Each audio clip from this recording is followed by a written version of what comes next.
Hey everyone, how's it going today? I hope you're all doing well. Today what I have for you, I have the fear and greed, and then I have a confirmation come out of Washington D.C., and then I want to talk a little bit about Larry Fink and BlackRock, and then hit the crypto bubbles real quick. The fear and greed index is at 22.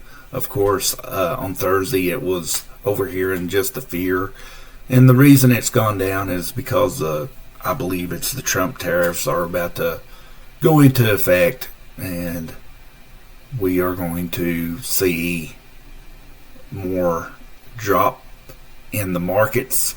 And of course, when the markets drop, that also causes drops in the crypto markets, because people, they tend to dump their highest volatility first, and crypto is the highest volatility, and that's why it suffers the most whenever it comes time to sell.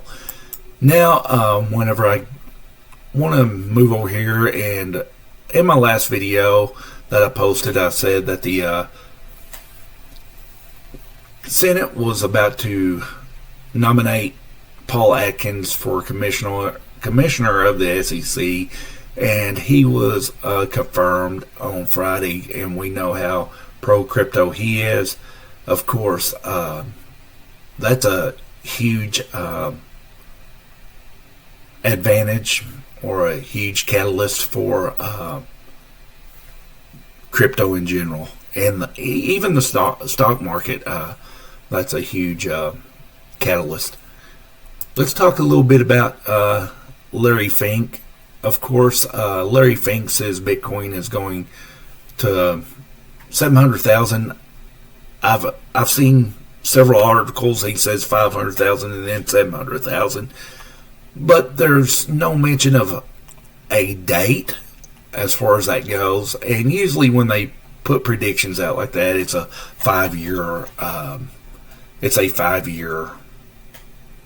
period. So by 2030, Bitcoin could reach 700,000.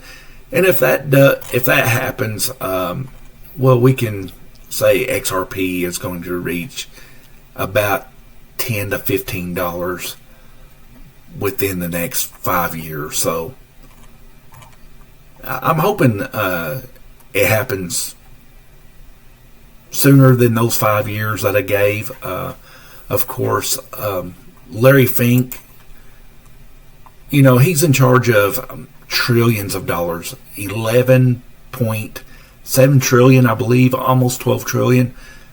Well, if he drops $5 billion or million, it's one of the two. I know billion's way greater than the million, but let's just put it at 5 million. To me, that's life changing. But for him, that's like me dropping 10 cents on the ground and just keep walking without even thinking, hey, I dropped 10 cents, or him thinking, oh, I lost 5 million.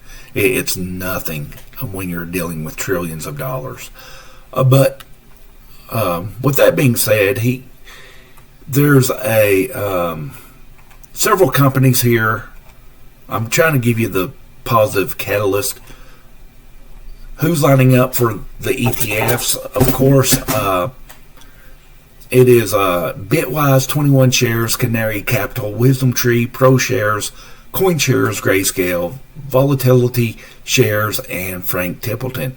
And of course, they want BlackRock in on this as well, pumping in that $5 million or even $5 billion to put the ETFs out there. Of course, all these companies are going to have to actually buy the crypto, whatever ETF they're putting out. If it's Dogecoin, they have to go out and buy the Dogecoin.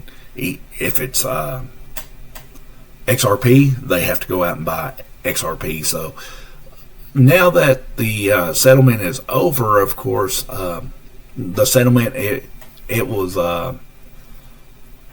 the lawsuit was finalized, and as a result, Ripple had to pay $50 million, I believe.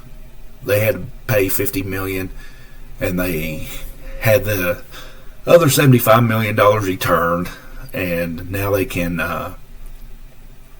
roll out with their ETFs. I think they're still finalizing a few deals on that lawsuit. But anyway, the lawsuit is over. It went into pretty much Ripple's favor, so we'll be seeing those ETFs roll out. Hopefully, I believe it'll be around October. So let's look at some of the daily prices. What we have, Bitcoin's currently going at 82,428. The low was 81,721.